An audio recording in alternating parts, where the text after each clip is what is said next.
हे दोस्तों नमस्कार। एक बार फिर से स्वागत है आपके अपने यूट्यूब चैनल देव जी के ट्रिक्स में। तो दोस्तों हम यहाँ पर डेली 3 बजे यहाँ पर पीईटी का मॉडल पेपर सॉल्व करने वाले हैं, जो कि आप लोग दे सकते हैं। ये लगातार आप लोगों के लिए यहाँ पर इतना संघर्ष किया जा रहा है, आप लोगों के लिए लगातार आपके मॉडल पेपर दिए जा रहे हैं। सुबह आपको 11 बजे भी मॉडल पेपर होता है, ठीक है। 3 बजे भी मॉडल पेपर आपको दे रहे हैं। सभी को जय हिंद, सभी को जय हिंद। रेडी हैं सभी लोग? आवाज़ मिल पा रही है? एक बार जय हिंद लिख दीजिए जितने लोग जुड़े हैं, और वीडियो को लाइक भी कर दीजिए, फिर हम लोग क्लास को स्टार्ट करें, ठीक है। सभी लोग वीडियो को लाइक भी कर दीजिए, फिर हम लोग क्लास को स्टार्ट करते हैं। चलिए, सभी को जय हिंद, सभी को जय हिंद, सभी को जय हिंद। चलिए रेडी हैं? चलिए, पहला प्रश्न आपसे दिया गया है कि बुद्ध ने अपना पहला धर्मोपदेश देते हुए अपने मत की आधारशिला रखी थी। बताइएगा 1 का जो ऑप्शन बनेगा इनमें से राइट क्या हो जाएगा। पहले का ऑप्शन देना है। पहले का ऑप्शन क्या हो जाएगा कि बुद्ध ने अपना पहला धर्मोपदेश देते हुए अपने मत की जो आधारशिला रखी थी वो आपके कहाँ पर रखी थी। 1 का ऑप्शन देखिए, ऑप्शन क्या हो जाएगा आपका डी नंबर है। राइट हो जाएगा आपके सारनाथ में। कहाँ पर? सारनाथ में जो पहला उपदेश दिया था 5 सन्यासियों को, है ना, या 5 ब्राह्मण सन्यासियों को सर्वप्रथम जो उपदेश दिया था उसे धर्मचक्र परिवर्तन कहा जाता है। ऑप्शन क्या बनेगा? डी नंबर है, राइट हो जाएगा। और आगे बढ़िए, क्वेश्चन दिया गया है निम्नलिखित में से किस मुगल सम्राट द्वारा आगरा के किले का निर्माण किया गया था। चलिए, यहाँ पर जो आंसर है राइट क्या हो जाएगा, क्वेश्चन नंबर 2 का जवाब देना है। तो देखिए आपका जवाब हो जाएगा कि मुगल सम्राट द्वारा आगरा का किला, यहाँ पर 2 का ऑप्शन भी हो जाएगा अकबर के द्वारा। किसके द्वारा? अकबर। इसका जो आंसर है आपका राइट हो जाएगा, बी नंबर है। आगे बढ़िए, क्वेश्चन दिया गया है कि वर्ष 1857 के विद्रोह में कानपुर के नेता कौन थे। चलिए, यहाँ पर जवाब देना है। आपका राइट आंसर क्या हो जाएगा? राइट आंसर के बताना है। यहाँ पर 3 का ऑप्शन जो बनेगा राइट क्या हो जाएगा, 3 नंबर में। तो दोस्तों यहाँ पर याद रखिए 1857 दिया है ना, तो आपके कौन हो जाएंगे यहाँ पर नाना साहब जी ने इनका एक मूल नाम होता है, कभी कभी पूछ लेता है कि नाना साहब का मूल नाम क्या था। धोंधो पंत। क्या? धोंधो पंत, याद रखिए धोंधो पंत। अगर आपसे ये पूछ लेता है कि नाना साहब के एक कमांडर इन चीफ कौन थे, कमांडर इन चीफ जो आपके थे वो कौन थे, अगर ये पूछ ले कि नाना साहब के कमांडर इन चीफ जो थे वो कौन थे, तात्या टोपे थे। क्या? तात्या टोपे थे। और तात्या टोपे का जो मूल नाम है वो क्या हो जाएगा, रामचंद्र पांडुरंग। रामचंद्र पांडुरंग याद रखिएगा। क्लियर है? चलिए आगे बढ़िए, क्वेश्चन दिया गया है। यहाँ पर दिया गया है निम्नलिखित में से कौन से राष्ट्रीय नेता property and un-British rule India के लेखक हैं। चलिए नए स्टूडेंट है, वेलकम है, सभी का वेलकम है। और यहाँ पर बताइएगा property and un-British rule India के लेखक इनमें से कौन हो जाएंगे 4 नंबर में। और 4 का ऑप्शन हो जाएगा सी नंबर, दादा भाई नौरोजी। ठीक है, दादा भाई नौरोजी ने यहाँ पर धन निष्कासन का सिद्धांत का वर्णन अपनी इसी पुस्तक में किया है, याद रखिएगा। ठीक है ना। यहाँ पर आगे बढ़िए, क्वेश्चन आपसे दिया गया है कि 1881 में केसरी अखबार की स्थापना किसने किया था। बताइएगा कि ये 1881 में केसरी अखबार की स्थापना जो किया वो किसने किया था। यहाँ पर आंसर क्या हो जाएगा? चलिए, बाल गंगाधर तिलक। चलिए, बिल्कुल सही जवाब आ रहा है। आपका जवाब बनेगा बाल गंगाधर तिलक। जिसका भी ऑप्शन आ रहा है बिल्कुल राइट हो जाएगा। ऑप्शन बने आपका डी नंबर। आगे बढ़िए, क्वेश्चन दिया गया है सेना भर्ती अधिनियम कब लागू हुआ था। सेना भर्ती अधिनियम कब लागू हुआ था, क्वेश्चन नंबर आपको 6 का जवाब देना है। 6 का ऑप्शन क्या हो जाएगा। चलिए दोस्तों, लाइव इतने लोग हैं और लाइक की संख्या थोड़ा कम है ना। देखने में ही आप देखिए भाई, जितने लोग यहाँ पर जुड़े हुए हैं, जो बाद में जुड़े हैं, पहले जुड़े हैं, लाइक नहीं किया है तो एक बार लाइक का भी ध्यान दीजिए सभी लोग। ठीक है, लाइक का बटन सभी लोग दबा दीजिएगा जितने लोग बाद में जुड़े हैं, और फटाफट कमेंट भी करते रहिएगा। और पहली बार जुड़े हैं तो चैनल को भी सब्सक्राइब करिएगा। देखो यहाँ पर जो आपका सेना भर्ती अधिनियम है ना 6 नंबर में, ये आपका शुरुआत हुई थी कब? ऑप्शन बी 1856 से। कब से? 1856 में सेना भर्ती अधिनियम लॉर्ड कैनिंग के शासनकाल में ये पारित हो गया था, याद रखिएगा। और सेना के सैनिकों को युद्ध के दौरान समुद्र पार करके कहीं भी भेजा जा सकता था। मतलब जो सेना थी वो जरूरी नहीं थी इंडिया में रहे, इसको समुद्र पार करके भी कहीं भी भेजा सकता था। ऐसी आपकी कह सकते हैं ये सेना थी। आपने देखा होगा कि जब 1857 की क्रांति के बाद दूसरा आपका प्रथम विश्व युद्ध हुआ था तो यहाँ पर भारत के लोगों ने साथ भी दिया था। तो ऑप्शन हो जाए आपका बी नंबर है। आगे बढ़िए, क्वेश्चन दिया गया है कि 1857 का विद्रोह किसने शुरू किया था। 1857 का विद्रोह जो शुरू किया था वो किसने शुरू किया था। यहाँ पर देखिए 7 नंबर का जो ऑप्शन है आपका ये नंबर, सिपाहियों ने। किसने? सिपाहियों ने। यहाँ पर बताना है सिपाहियों ने किया था। जमींदार थोड़ो थे, ना ही किसान थे। यहाँ पर सिपाहियों ने शुरुआत किया था। कब से शुरुआत किया था? 10 मई से स्टार्टिंग हुई थी। 10 मई कब? 1857। 10 मई 1857 से शुरुआत हुई थी, याद रखिएगा। और कहाँ से हुई थी? तो मेरठ छावनी से। मेरठ छावनी से हुए था। क्लियर है? आगे बताइए, क्वेश्चन आपसे दिया गया है मंगल पांडे ने 1857 के विद्रोह की पहली गोली चलाई थी। बताइएगा मंगल पांडे ने जो 1857 की विद्रोह की पहली गोली चलाई थी वो कहाँ पर चलाई थी दोस्तों? यहाँ पर 8 नंबर का ऑप्शन क्या बनेगा? वेरी गुड, बेहतरीन, आप लोगों की तैयारी है, लाजवाब तैयारी है। और ऐसी तैयारी देखकर हमें भी खुशी मिलती है कि नहीं, चाहे कैसा भी मॉडल पेपर आएगा आप लोग यहाँ पर 100% है कि बेहतर से बेहतर आप लोग रिजल्ट दिखाओगे हमें। चलिए 8 नंबर का जो ऑप्शन आपका ये हो जाएगा बैरकपुर में। कहाँ से? बैरकपुर में, जो कि ऑप्शन है यहाँ पर ए नंबर है, राइट हो जाएगा। डेट अगर पूछ ले, डेट याद रखिए 29 मई। कब? 29 मई 1857 को बैरकपुर छावनी अर्थात मुर्शिदाबाद में एक चर्बी युक्त कारतूस से उपयोग से मना कर दिया गया था, है ना। तो 1857 की कहीं ना कहीं यहीं से स्टार्टिंग मानी जाती है। ऑप्शन ये नंबर है, राइट हो जाएगा। आगे बढ़िए, क्वेश्चन दिया गया है, कह रहा है 1857 के विद्रोह के दौरान भारत का गवर्नर जनरल कौन था? 9 का ऑप्शन दीजिएगा। चलिए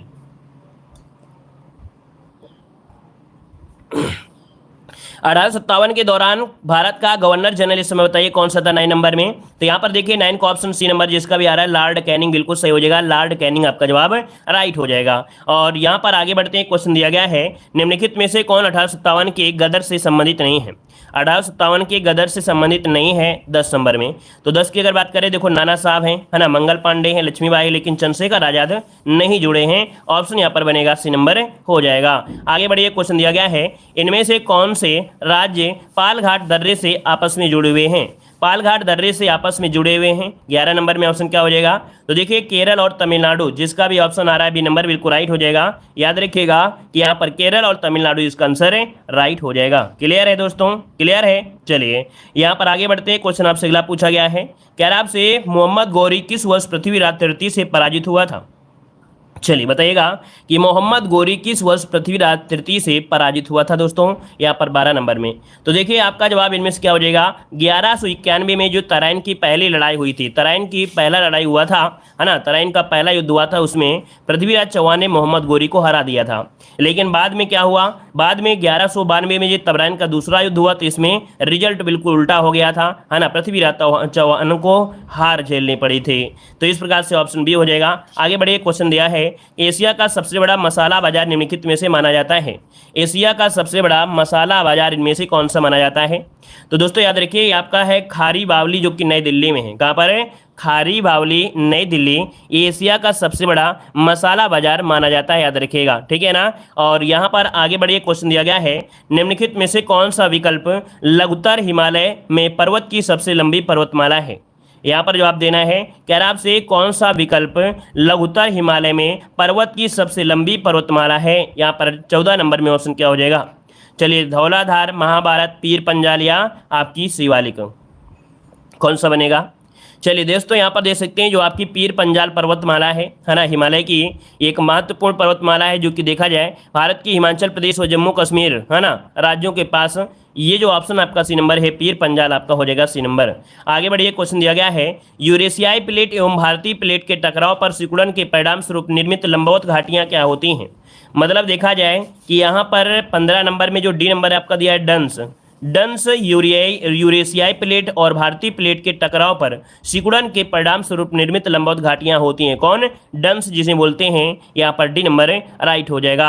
आगे बढ़िए, क्वेश्चन दिया गया है, यहाँ पर दिया गया है कृषि विपणन की आधारभूत संरचना कब से प्रभावी हुआ था? यहाँ पर बताइए ऑप्शन क्या हो जाएगा? दोस्तों वीडियो को लाइक से जरूर करते रहिएगा, जितने लोग बाद में जुड़े हैं या पहले जुड़े रहे हैं, है ना। जिन लोगों ने लाइक नहीं किया है, भूल गए हैं, तो सभी लोग भाई लाइक शेयर जरूर कर दीजिएगा। चलिए भाई जवाब दीजिए जल्दी जल्दी। कह रहे हैं कृषि विपणन की आधारभूत संरचना कब से प्रभावी हुई? 16 नंबर में जो ऑप्शन है सी हो जाएगा अप्रैल 2014 से। कब से? अप्रैल 2014 इसका जो ऑप्शन है राइट हो जाएगा, सी नंबर राइट हो जाएगा। यहाँ पर आगे बढ़िए, क्वेश्चन दिया गया है, क्या आपसे मृदा स्वास्थ्य कार्ड से भारत के किसानों को उनके खेत में मिट्टी के मानदंडों की जानकारी मिलेगी? मृदा स्वास्थ्य कार्ड दोस्तों, तो इस कार्ड के माध्यम से किसानों को यह भी जानकारी प्रदान की जाती है कि मिट्टी के अंदर कितनी मात्रा में क्या चीज़ें हैं और किस फसल के लिए कितनी खाद और कौन सी खाद का उपयोग किया जाएगा। तो यहाँ पर देखिए जो 17 नंबर में है वो ऑप्शन हो जाएगा बी नंबर 12, अर्थात 12 चीज़ों को जानकारी होती है। मतलब ये कह सकते हैं जैसे आपका नाइट्रोजन, फास्फोरस, पोटेशियम, सल्फर, है ना, कॉपर, आयरन, मैग्नीज, बोरान, ठीक है, और पीएच मान, इन सभी के बारे में अर्थात 12 चीज़ों का इससे जानकारी मिलती है, जो कि ऑप्शन मुझे आपका बी नंबर है। यहाँ पर आगे बढ़ते हैं, क्वेश्चन दिया गया है कि किसानों को लाभ पहुंचाने के लिए प्रधानमंत्री बीमा योजना शुरुआत की गई। चलिए बताइएगा, भारत के प्रधानमंत्री ने 13 जनवरी 2016 को प्रधानमंत्री फसल बीमा योजना, कौन सी फसल बीमा यहाँ पर जो भरा जाएगा वो फसल भरा जाएगा, जो कि ऑप्शन बनेगा आपका सी नंबर है, राइट हो जाएगा। क्लियर है ना। आगे बढ़िए, क्वेश्चन आपसे दिया गया है, कह रहा आपसे राष्ट्रीय कृषि बाजार क्या है। राष्ट्रीय कृषि बाजार है क्या। चलिए, ये जो आपका है याद रखिएगा कि कृषि उपज के लिए राष्ट्रीय ई व्यापार मंच क्या है, कृषि उपज के लिए राष्ट्रीय ई व्यापार मंच है। यहाँ पर जो आंसर है वो आपका सी नंबर है, राइट हो जाएगा। और इसकी स्थापना 2016 में की गई थी। इसके जरिए यहाँ पर जो किसान होंगे वो अपने उत्पादों को सीधे मोबाइल के जरिए से भी बेच सकते हैं। ठीक है, तो इसका जो ऑप्शन है वो आपका सी बनेगा। आगे बढ़िए, क्वेश्चन आपसे दिया गया है कि भारत द्वारा निर्यात की जाने वाली शीर्ष 5 वस्तुओं में से कौन से 2 कृषि उत्पाद हैं। निर्यात की जाने वाली शीर्ष 5 वस्तुओं में कृषि उत्पाद पूछा गया है। तो चलिए 20 नंबर को लॉक करिए जल्दी से। कह रहा है गेहूं चावल, मक्का और चावल, चावल और चीनी, गेहूं और चीनी। बताइएगा यहाँ पर जो आंसर है, राइट आंसर क्या हो जाएगा। कह रहा है 2 कृषि उत्पाद, यहाँ पर शीर्ष 5 वस्तुएं जो निर्यात की जाती हैं। तो देखो, निर्यात की जाती हैं कौन सी वस्तुएं। तो सबसे पहली बात करें तो आपका चावल हो जाएगा। ठीक है, चावल हो गया। इसके बाद मछली हो गई। ठीक है, मछली हो गई, ये भी निर्यात की जाती है। ठीक है, यहाँ पर जैसे मांस हो गया। ठीक है, मांस भी निर्यात किया जाता है। मसाले भी निर्यात किए जाते हैं। ठीक है, मसाले भी निर्यात किए जाते हैं। तो यहाँ पर जो ऑप्शन दिया गया है सी वाला, चावल और कौन सा, चीनी।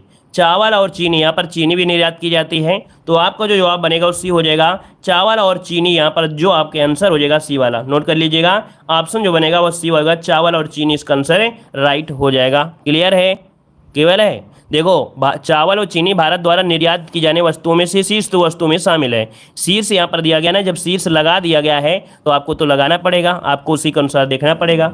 चलिए आगे बढ़िए, क्वेश्चन आपसे दिया गया है कि पहला राष्ट्रीय पंचायती राज दिवस घोषित किया गया था। यहाँ पर यह बताइएगा कि पहला जो राष्ट्रीय पंचायती राज दिवस है वो किसके द्वारा घोषित किया गया था। दोस्तों, आपका जवाब क्या हो जाएगा, 21 दिसंबर में। तो यहाँ पर ऑप्शन क्या हो जाएगा, यहाँ पर बी नंबर राइट हो जाएगा। 21 नंबर में बी नंबर। देखिए, आपका जवाब हो जाएगा B number, doctor Manmohan Singh. अर्थात ये कब, तो याद रखिएगा कि 2004, क्या 2004, 27 मई 2004 को, 27 मई 2004 को पंचायती राज मंत्रालय को एक अलग मंत्रालय बनाया गया और भारत में हर साल 24 अप्रैल को राष्ट्रीय पंचायती राज दिवस मनाने जाना शुरू किया गया। तो इस प्रकार से जो ऑप्शन है वो आपका यहाँ पर हो जाएगा। पहली बार जो मनाया गया था, है ना, वो आपका कब मनाया गया था, बताइए कि जो पंचायती राज दिवस मनाया गया था वो कब से मनाना शुरू किया गया था, इसका जवाब दीजिएगा। चलिए, यहाँ पर देख सकते हैं अभी मैंने बताया कि 2004 में क्या किया था, इस विभाग को अलग कर दिया गया था, इसका नाम जो आपका किया था चेंज कर दिया गया था। लेकिन पहली बार जो मनाया गया था वो कब मनाया गया था, 2010 में। कब, 2010। याद रखिए, 24 अप्रैल 2010 से पंचायती राज दिवस मनाया जा रहा है। ठीक है, 1919 कहाँ पर, अच्छा अगले क्वेश्चन का जवाब दे रहे हो। ठीक है, ये 2010 से पहली बार से मनाना शुरू किया जा रहा है। आगे बढ़िए, क्वेश्चन दिया गया है, निम्नलिखित में से कौन सा अधिनियम मॉन्टेग्यू चेम्सफोर्ड रिपोर्ट पर आधारित था। आप लोग अगले क्वेश्चन का जवाब दे रहे थे तो हम समझ रहे थे कि भाई आप लोग क्या आप कर रहे हैं, डेली क्लास होती है भाई, ये क्लास डेली होती है। ठीक है, देखिए 22 नंबर की बात करें तो 22 का ऑप्शन क्या बनेगा, यहाँ पर भारत सरकार अधिनियम 1919 जिसको ऑप्शन आ रहा है बिल्कुल राइट हो जाएगा। और इस अधिनियम के तहत प्रांतों में द्वैध शासन प्रणाली लागू की गई थी। ठीक है, प्रांतों में, कहाँ पर, प्रांतों में द्वैध शासन की प्रणाली इसी के तहत आपकी लागू की गई थी।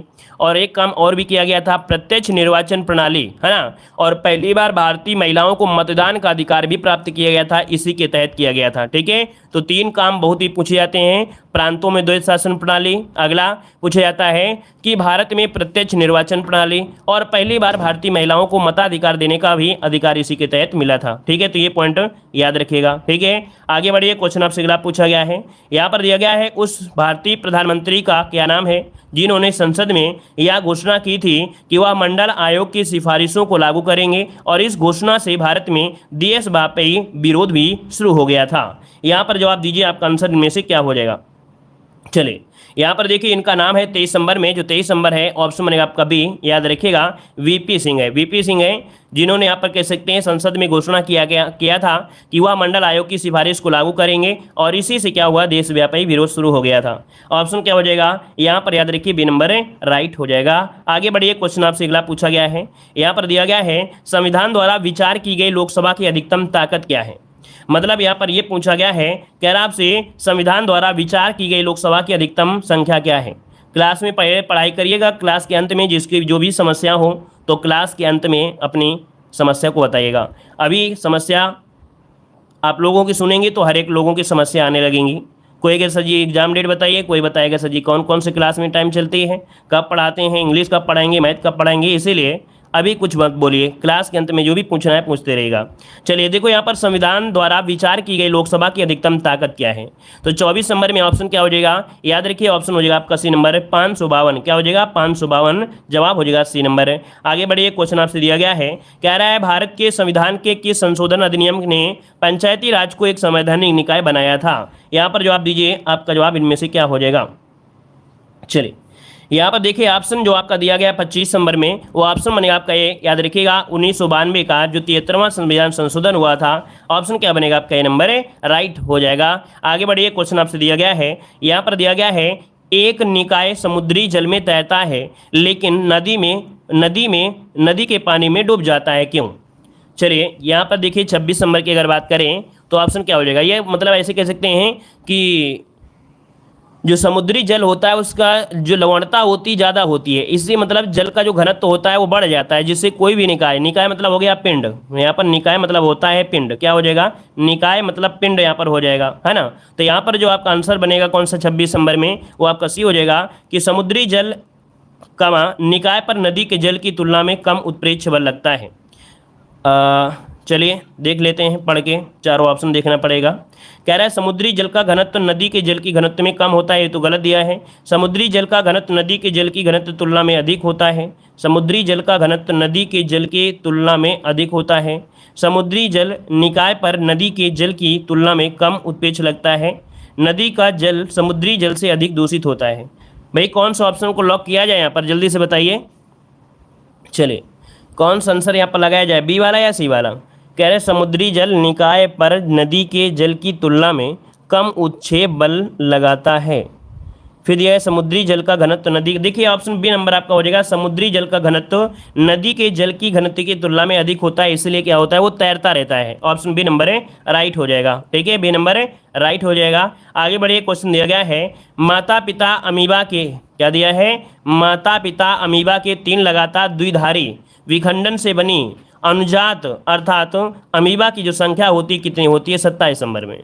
अब यहाँ पर देखो इसका जो ऑप्शन हो जाएगा वो आपका 8 हो जाएगा। मतलब आप कैसे समझे कि माता पिता अमीबा के 3 लगातार द्विधारी अर्थात बाइनरी विखंडन से बनी अनुजात अमीबा की संख्या 8 होगी। एक अमीबा पहले विखंडन से 2 पुत्री अमीबा बनेगा, दूसरे विखंडन से 2 पुत्री अमीबा से 4 पुत्री अमीबा बनेगा, और तीसरे विखंडन से 4 पुत्री अमीबा से 8 पुत्री अमीबा बन जाएंगे। तो इसको अपना नोट कर लीजिएगा, ऑप्शन जो बनेगा आपका नंबर। मतलब ऐसे होता है कि एक खंडन हुआ तो 2 बनेंगे, ठीक है ना, इसके बाद दूसरा खंडन होगा तो उससे फिर 4 बनेंगे, उसके बाद खंडन होगा तो उसके फिर 8 बनेंगे। मतलब ये प्रक्रिया एक प्रकार से चलती रहती है। यहाँ पर आगे बढ़ते हैं, क्वेश्चन दिया गया है निम्नलिखित में से किस एक सुझाव द्वारा जल जनित रोगों को रोका जा सकता है। किस एक सुझाव द्वारा जल जनित रोगों को रोका जा सकता है, यहाँ पर क्वेश्चन नंबर 28 जवाब देना है।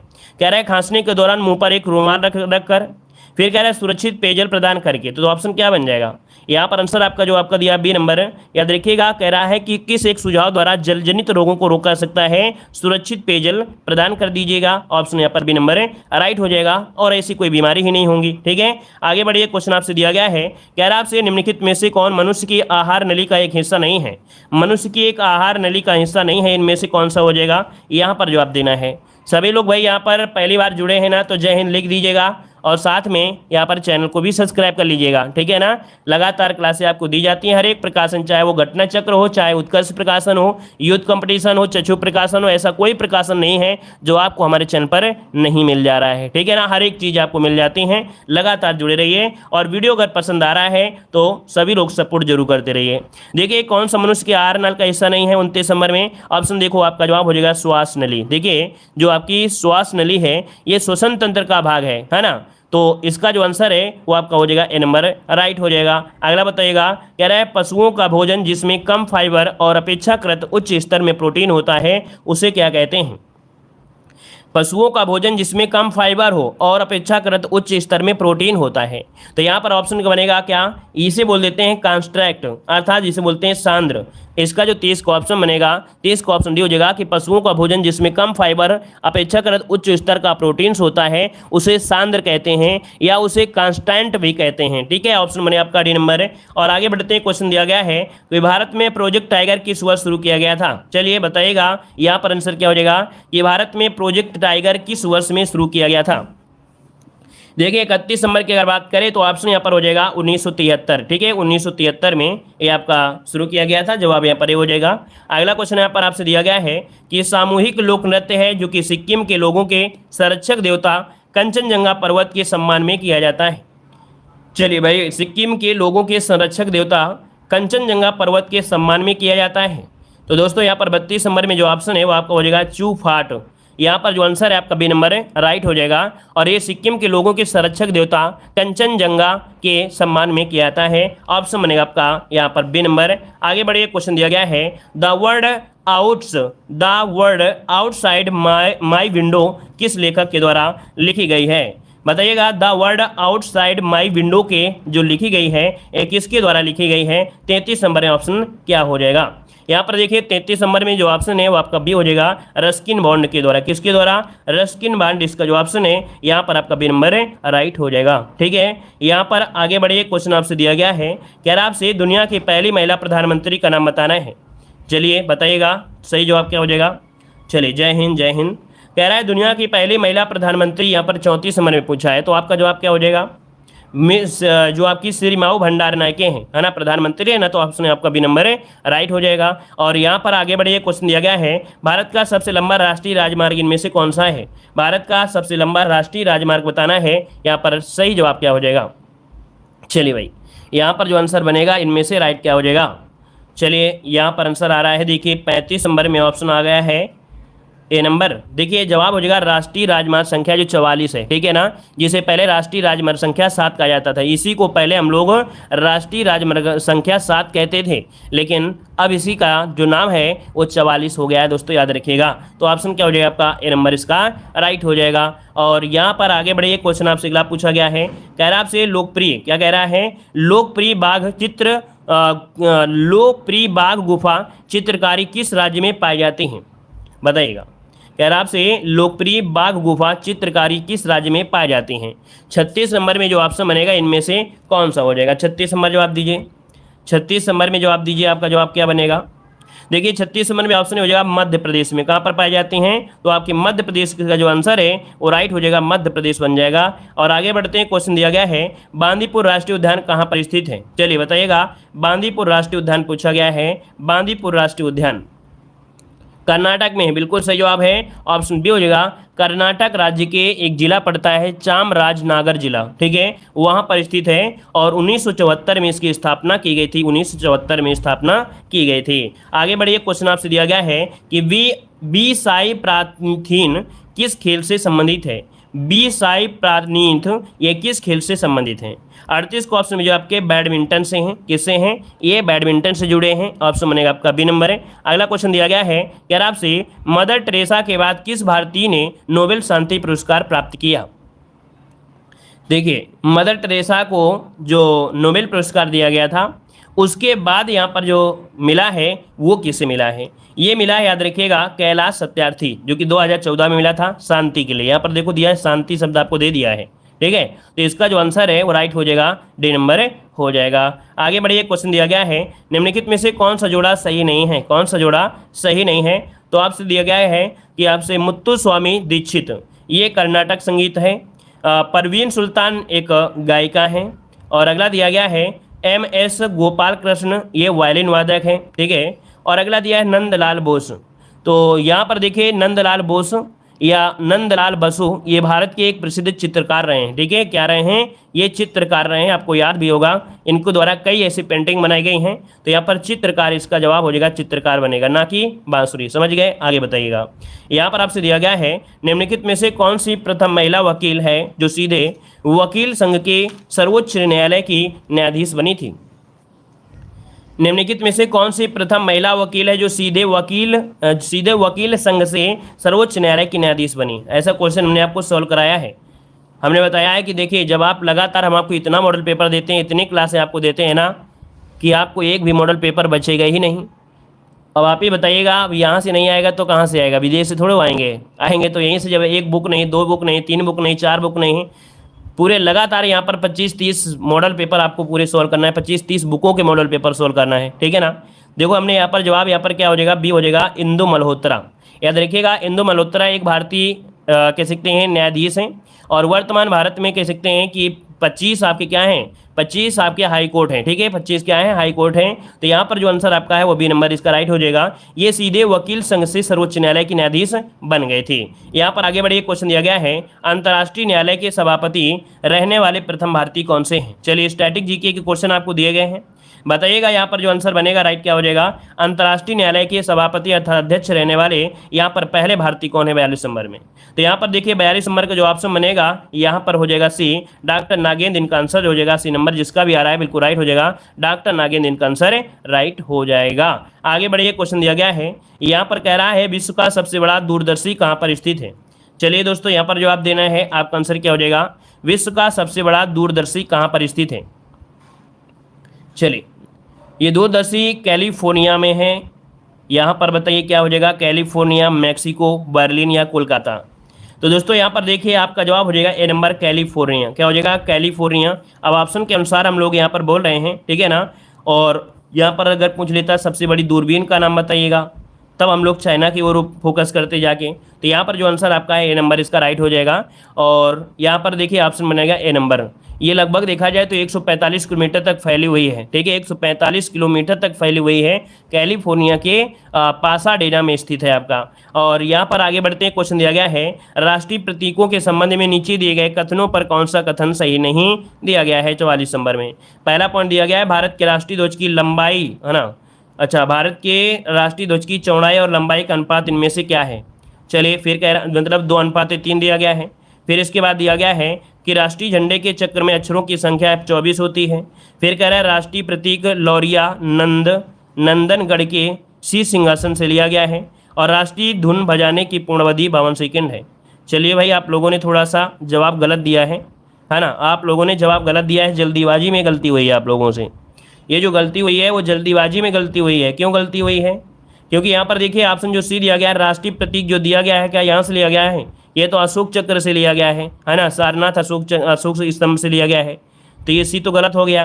अब पहला वाला गलत क्यों नहीं है? क्योंकि यहाँ पर देखो चौड़ाई दिया है, फिर आपकी लंबाई दिया है, तो सही तो दिया गया है, क्या गलत दिया गया है? मतलब आप लोगों ने हमेशा पढ़ा है 3:2, इसका मतलब ये थोड़ा है कि आपसे यही हमेशा मिलेगा। आपने जो 3:2 पढ़ा है वो आपकी लंबाई और चौड़ाई पढ़ा है, लेकिन वही चीज़ तो दे दिया है, चौड़ाई पहले बोल दिया है और लंबाई बाद में दे दिया है, तो यहाँ पर गलत थोड़ो है।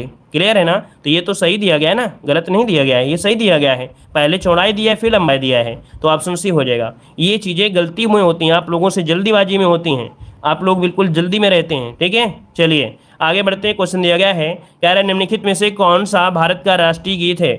कौन सा भारत का राष्ट्रीय गीत है? यहाँ पर जवाब देना है 45 नंबर में। तो 45 को ऑप्शन क्या हो जाएगा? वंदे मातरम। क्या हो जाएगा? वंदे मातरम हो जाएगा, ऑप्शन में आपका ये नंबर राइट हो जाएगा, ठीक है। और इसकी जो रचना है वो संस्कृत भाषा में बंकिम चंद्र चटर्जी ने किया था, याद रखिएगा। और ये गाया कब गया था? 1896 में, ठीक है। 1896 में इसे गाया भी गया था, ठीक है। आगे बढ़िए, क्वेश्चन दिया गया है, निम्नलिखित देशों में से किसके साथ भारत की सबसे लंबा जो स्थलीय सीमा है वो किसकी है? सबसे लंबी स्थलीय सीमा है बांग्लादेश के साथ, तो ऑप्शन हो जाएगा सी नंबर। अगला क्वेश्चन दिया गया है, शोभना चंद्र कुमार किससे संबंधित हैं? शोभना चंद्र कुमार किससे संबंधित है? 47 नंबर में ऑप्शन सी हो जाए आपके भारतनाट्यम से। किससे? ये भारतनाट्यम, इसका ऑप्शन सी नंबर राइट हो जाएगा। और साथ ही ये क्या है? एक फिल्मी अभिनेत्री भी हैं। ये भारतीय फिल्मी अभिनेत्री भी हैं, याद रखिएगा। 200 से ज़्यादा फिल्मों में अभिनय कर चुकी हैं, याद रखिए, तमिल में, हिंदी में, मलयालम में, कन्नड़ में, अंग्रेजी भाषा में। तो इसका ऑप्शन सी हो जाएगा। अगला, गुट निरपेक्ष आंदोलन का पहला शिखर सम्मेलन कब और कहाँ पर आयोजित किया गया था? गुट निरपेक्ष आंदोलन का पहला शिखर कब और कहाँ आयोजित किया गया था? 48 दिसंबर में। ऑप्शन जो आपका बनेगा यहाँ पर सी हो जाएगा, बेलग्रेड, जो कि आपका 1961 है। यहाँ पर जवाब हो जाएगा सी नंबर। और यहाँ पर आगे बढ़िए, क्वेश्चन दिया गया है, कह रहा है पृथ्वी दिवस कब मनाया जाता है? पृथ्वी दिवस कब मनाते हैं? 49 जवाब देना है। 22 अप्रैल दोस्तों, याद रखिए 22 अप्रैल को मनाते हैं। 22 अप्रैल को पृथ्वी दिवस मनाते हैं। 5 जून को तो आप जानते हैं पर्यावरण दिवस। 16 सितंबर को ओजोन परत दिवस मनाते हैं, ठीक है ना। अच्छा, ये बता दीजिएगा कि 22 मार्च को क्या मनाते हैं? इसको भी जवाब लगा दे दीजिए। 22 मार्च को क्या मनाते हैं? जल्दी से बताइए, 22 मार्च को क्या मनाते हैं? 22 मार्च को, भाई पृथ्वी दिवस तो आपका 22 अप्रैल हो गया, लेकिन यहाँ पर 22 मार्च को क्या मनाते हैं? जल दिवस मनाते हैं। और 7 अप्रैल को क्या मनाते हैं? 7 अप्रैल को जो मनाते हैं वो क्या मनाते हैं? 7 अप्रैल को क्या मनाते हैं? 7 अप्रैल को क्या मनाते हैं? 7 अप्रैल को स्वास्थ्य दिवस मनाते हैं, स्वास्थ्य दिवस मनाते हैं, ठीक है। और एक होता है 31 जून या मई, 31 मई वाला क्वेश्चन। और एक क्वेश्चन और आपसे पूछा जाता है 7 अप्रैल 31 मई। इसके बाद एक क्वेश्चन और है, वो दिमाग में नहीं आ रहा है, जो कि बहुत पूछे जाते हैं, ठीक है। 31 मई वाला क्वेश्चन पूछा जाता है, 7 अप्रैल भी पूछा जाता है, 22 अप्रैल पूछा जाता है, 22 मार्च भी पूछा जाता है, ठीक है। तो ये आपके बहुत पूछे जाते हैं। हाँ, 11 जुलाई, ये 5-6 डेट जो हैं आपको हमेशा याद रख लेना है, गलतियां नहीं होना चाहिए। याद रखिए 11 जुलाई को जनसंख्या दिवस मनाते हैं। तो ये आपको जो हमने लगभग 5-6 पढ़ा दिया ना, ये बहुत पूछी जाती हैं, इनको जरूर रट के जाइएगा। और चाइना पढ़िए, इनको जरूर पढ़िए। यहाँ पर देखो, अगला पॉइंट आपसे दिया गया है, कह रहा है आपसे 8 मार्च को क्या मनाते हैं? तो दोस्तों यहाँ पर देख सकते हैं 8 मार्च, 50 नंबर में क्या हो जाएगा? 8 मार्च को क्या मनाते हैं? महिला दिवस मनाते हैं, ठीक है। तो ऑप्शन क्या हो जाएगा? यहाँ पर आपका जवाब हो जाएगा, महिला दिवस कहाँ पर है? कहाँ पर है भाई महिला दिवस? डी नंबर, विश्व महिला दिवस। ऑप्शन क्या हो जाएगा आपका? डी नंबर है, राइट हो जाएगा। और आगे बढ़िए, क्वेश्चन दिया गया है, कह रहा आपसे पुस्तकीय शब्द में प्रत्यय कौन सा है? पुस्तकीय शब्द में प्रत्यय पूछा गया है 75 नंबर में। तो आपका जवाब क्या हो जाएगा? पुस्तकीय में प्रत्यय पूछा गया है। सभी लोग जवाब दीजिए। चलिए, तो हमने बताया था सबसे पहले एक मूल शब्द निकलेगा पुस्तक। क्या निकलेगा? पुस्तक। अब ये क्या हो गया? एक शुद्ध शब्द निकल आया, बचा इसमें क्या? बड़ी ई निकल रही है और या निकल रहा है। तो यहाँ पर क्या हो जाएगा? यहाँ पर हो जाएगा आपका सी नंबर, ये हो जाएगा। आगे बढ़िए, क्वेश्चन दिया गया है, कह रहा आपसे कौन सा व्यंजन संधि नहीं है? कौन सा व्यंजन संधि नहीं है? कौन सा व्यंजन संधि नहीं है? चलिए, यहाँ पर जो आपका 76 नंबर है, इनमें से क्या हो जाएगा? तो देखिए आपका जवाब यहाँ पर देखिए, उद्धरण दिया है, उद्धरण हरण हो जाएगा, तद्धित हो जाएगा, वाक्जल हो जाएगा, लेकिन ऑप्शन डी नंबर रसायन। अब रसायन को अगर आप तोड़ते हैं तो क्या टूटेगा? ये टूटेगा आपके रस धनायन, अर्थात छोटा बराबर बड़ा, मतलब ये दीर्घ संधि है। क्या है? ये दीर्घ संधि है। अगला है षटपद शब्द का पर्यायवाची किसे कहते हैं? षटपद। षटपद किसे कहते हैं? भ्रमर को कहते हैं, है ना। ऑप्शन क्या हो जाएगा यहाँ पर? भ्रमर, जो कि ऑप्शन यहाँ पर बी नंबर है, राइट हो जाएगा। अगला ऑप्शन यहाँ पर दिया गया है, गौरव का विलोम क्या होता है? गौरव का विलोम पूछा गया है, गौरव का विलोम क्या हो जाएगा? तो गौरव को होता है लाघव, जो कि ऑप्शन क्या बनेगा? बी नंबर इसका राइट हो जाएगा। गौरव को हो जाएगा लाघव हो जाएगा, ठीक है। अगला बताइएगा, दिए गए वाक्यांश के लिए एक शब्द आपको बताना है। कह रहा है बड़ी मुश्किल से भिक्षा मिलना, बड़ी मुश्किल से भिक्षा मिलना। 79 का ऑप्शन से हो जाएगा आपका दुर्भिक्ष। क्या होता है? दुर्भिक्ष, जो कि ऑप्शन है यहाँ पर सी नंबर है, राइट हो जाएगा, दुर्भिक्ष होता है, ठीक है। और यहाँ पर जो आपका दिया गया है दुर्भेद, दुर्भेद मतलब होता है जिसे भेदना कठिन हो, जिसे भेदना कठिन हो। यहाँ पर क्या हो जाए आपका? डी। अगला दिया गया है, निम्नलिखित में से कौन सा शब्द आपका पुल्लिंग है? कौन सा शब्द आपका पुल्लिंग है? यहाँ पर जवाब देना है यहाँ पर 80 नंबर में। तो देखिए यहाँ पर दिया गया, दया कैसी है, जड़ता कैसी है, घुटना कैसा है, घुटना कैसा है, और बुढ़ापा कैसा है। चलिए भाई, यहाँ पर देखिए आपके पास बुढ़ापा जो दिया है वो तो है, लेकिन शायद घुटना भी है ना। घुटना कैसा है, यहाँ पर सी और डी दोनों हो जाएंगे, सी और डी। यहाँ पर पुल्लिंग जो आपके दिए गए हैं, यहाँ पर आपका सी और डी। इसका एक क्वेश्चन आपसे अगला पूछा गया है, जो कि बहुत ही अच्छा करंट अफेयर का क्वेश्चन यहाँ पर देखो दिया गया है कि भारत ने किस देश के साथ मिलकर 10वां सिनलेक्स 2023 संयुक्त नौसैनिक अभ्यास का आयोजन किया है? यहाँ पर आपका राइट आंसर में से क्या हो जाएगा? तो राइट आंसर आपका सी हो जाएगा, आपका आपके श्रीलंका के साथ। भारत और श्रीलंका के साथ ये आपका युद्ध अभ्यास हुआ है आपका, जो कि 10वें नंबर का आपका है, आपका ऑप्शन सी हो जाएगा। आगे बढ़िए, क्वेश्चन आपसे अगला पूछा गया है कि घातक प्लांट फंगस से इंसान में संक्रमण का विश्व का पहला मामला कहाँ दर्ज किया गया है? यहाँ पर जवाब देना है, घातक प्लांट फंगस से इंसान में संक्रमण का विश्व का पहला मामला दर्ज हुआ है? आपके बी नंबर कोलकाता में हुआ है दोस्तों, याद रखिए कहां पर है, कोलकाता में हुआ है। और कोलकाता शहर में 61 वर्ष के ये व्यक्ति थे जिनमें ये पहला मामला देखने को मिला है।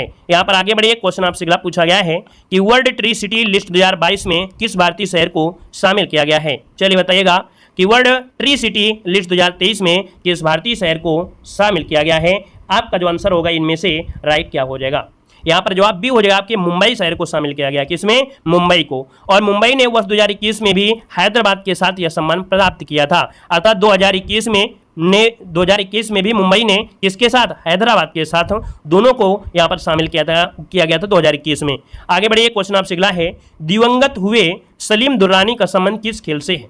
चलिए, जो सलीम दुर्रानी है 88 वर्ष की आयु में गुजरात के जामनगर में इनका निधन हो चुका है और ये भारत के पहले अर्जुन पुरस्कार विजेता रहे हैं दोस्तों। भारत के पहले अर्जुन पुरस्कार विजेता क्रिकेटर और बल्लेबाजी मतलब ऑप्शन जो बनेगा यहाँ पर नंबर, ये क्रिकेट से संबंधित है दोस्तों, याद रखिएगा। ठीक है ना, क्लियर है? चलिए आगे बढ़िए, क्वेश्चन आपसे अगला पूछा गया है कि पटना मेट्रो परियोजना के लिए किस अंतर्राष्ट्रीय संस्था द्वारा आर्थिक सहायता प्रदान की जा रही है? यहाँ पर बताइए इसका आंसर इनमें से क्या बनेगा? जवाब इनमें से राइट क्या हो जाएगा, इसका जवाब देना है। चलिए, यहाँ पर जो आपका राइट आंसर है वो आपका सी हो जाएगा, आपके जापान अंतर्राष्ट्रीय सहयोग एजेंसी के द्वारा। किसके द्वारा? तो आपकी जापान अंतर्राष्ट्रीय सहयोग एजेंसी के द्वारा है, ऑप्शन सी बनेगा। यहाँ पर आगे बढ़िए, क्वेश्चन आपसे अगला पूछा गया है कि एयरटेल ने किस बैंक के सहयोग से व्हाट्सएप बैंकिंग सेवाएं प्रदान किया है? तो एयरटेल ने किस बैंक के साथ सहयोग? तो दोस्तों यहाँ पर जवाब हो जाएगा सी, इंडिया पोस्ट पेमेंट बैंक के साथ यहाँ पर व्हाट्सएप बैंकिंग सेवाएं प्रदान किया है। यहाँ पर आगे बढ़िए, क्वेश्चन आपसे अगला पूछा गया है, कह रहा है स्कूल चले अभियान, क्या स्कूल चले अभियान का शुभारंभ कहाँ किया गया है? राइट आंसर आपका डी हो जाएगा, उत्तर प्रदेश में। कब? 1 अप्रैल 2023 से उत्तर प्रदेश सरकार में दोस्तों, ताकि जो प्राथमिक विद्यालय है उसमें 100% यहाँ पर नामांकन सुनिश्चित किया जा सके। ऑप्शन डी इसका राइट हो जाएगा। आगे बढ़िए, क्वेश्चन आपसे दिया गया है, कह रहे फरवरी 2023 की CCTNC रैंकिंग में पहला स्थान किसे प्रदान किया गया है? CCTNS अर्थात crime and criminal tracking and network system, इसमें से ये पहला आपका जो बना है वो आपका ए नंबर है, हरियाणा बना है दोस्तों, याद रखिए हरियाणा पुलिस ने पहला स्थान हासिल किया है। ऑप्शन आपका ए नंबर है राइट हो जाएगा दोस्तों। यहाँ पर आगे बढ़िए, क्वेश्चन दिया गया है कि मिशन आर्टेमिस सेकंड के तहत चंद्रमा पर जाने वाली पहली महिला अंतरिक्ष यात्री इनमें से कौन होगी? चलिए यहाँ पर जवाब देना है कि आपका जो आंसर इनमें से क्या हो जाएगा। तो दोस्तों ये है आपकी क्रिस्टीना कोच। क्या है? क्रिस्टीना कोच हैं, जो कि चंद्रमा के आसपास जाने वाली ये आपकी पहली महिला है। तो ऑप्शन क्या बनेगा आपका? बी नंबर है राइट हो जाएगा। धन्यवाद सभी को, जय हिंद, वंदे मातरम। क्लास के टाइमिंग हमने बता दिया है।